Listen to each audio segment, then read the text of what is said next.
Morning. Good morning. આજે આપણે આનંદદાયી શનિવારમાં એક સરસ મજાની પ્રવૃત્તિ કરવાના છે.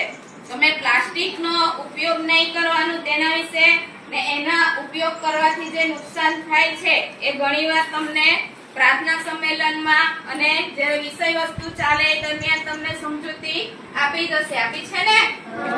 આજે આપણે એક પ્રવૃત્તિ કરવાની છે પાંદડામાંથી. તમે કેળાના પાન લાવ્યા હશો, ખાખરાના લાવ્યા હશો, બરાબર?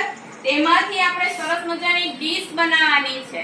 તો એ ડીશ શા માટે બનાવવાની અને લગ્ન પ્રસંગે પણ આપણે મોટા ભાગે આનો જ ઉપયોગ કરીને જમતા હતા ને, તો એનું મહત્વ શું છે તમને ટૂંકમાં ખાલી હું જણાવું કે પહેલા તો ખાખરા ગુજરાતની પહેલા લગ્ન પ્રસંગે આ રીતે ડીશ લાવીને તેમજ પંગતમાં બેસીને સરસ મજાનું જમતા. તો આ ખાખરાનું બનાવવાનું છે, જે ડીશ બનાવવાની છે એની ઉપયોગિતા શું છે એ હું તમને જણાવીશ. તો ખાખરાના પાન પીરસવા કે રાખવા માટે વપરાતું પાન અથવા તમે કેળાનું પાન પણ લાવ્યા છો, તો એ પીરસવાથી એમાં એક સુગંધ પણ, કુદરતી સુગંધ પણ રહેલી છે. એ કેળાના પાનમાં કુદરતી તત્વ ખોરાકને આરોગ્યપ્રદ બનાવે છે.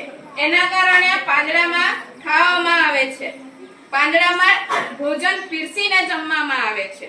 તો પ્લાસ્ટિકની થાળી કરતા આ પર્યાવરણને આ ડીશ વાપરવાથી નુકસાન થતું નથી. કેરળની અંદર મોટા ભાગે તમે વિડીયોમાં, યુટ્યુબમાં કેવું જોયું હશે કે કેળાના પાન ઉપર જમવામાં આવે. જોયું છે ને? હવે એ સ્વચ્છતાનું પણ મહત્વ દર્શાવે કે એક વખત ઉપયોગ કર્યા પછી શું થાય? ફેંકી દેવામાં આવે.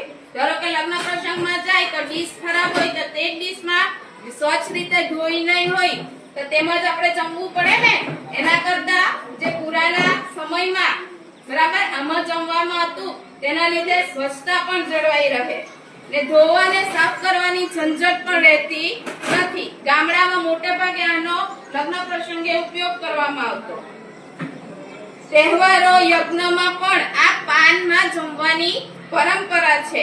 પાન પર ખાખરાના પાન પર પીરસવાથી એક અનેરો આનંદ ને સાથે અત્યારે બુફેમાં કેવું વારાફરતી જમીને આપણે કેવા છૂટા છૂટા જમવા બેસીએ, પણ આ રીતે બેસીને જમવાથી આપણામાં એકતાની ભાવના, જેમ તમે અત્યારે સરસ મજાના બેઠા છો ને એ રીતે આપણામાં એકતાની ભાવના પણ વિકસે. એટલે આ રીતે આ પાનના ઉપયોગ કરવાથી પર્યાવરણને પણ ફાયદો રહે, સ્વાસ્થ્યને પણ ફાયદો રહે, સ્વચ્છતા અને આપણી જે સંસ્કૃતિ છે બનાવીશું. તમે હવે તમારું કામ શરૂ કરી શકો છો. નેટ નહીં કાપતા.